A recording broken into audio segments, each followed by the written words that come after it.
சித்தர்கள் கூறிய ரகசிய உடலுறவு சாஸ்திரம்.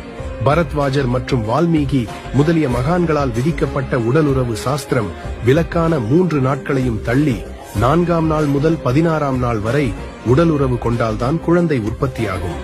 மற்ற நாட்களில் கருப்பை மூடிக்கொள்ளும். 4ஆம் நாளில் கூடி கருத்தரித்தால் பக்தியுடன் கூடிய ஒரு ஆண்மகன் உருவாகும்.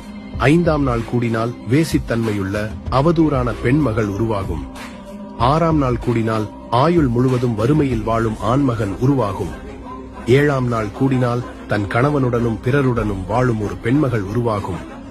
8ஆம் நாள் கூடினால் பக்தியுள்ள யாவரும் போற்றும் அற்புத ஆண்மகன் உருவாகும்.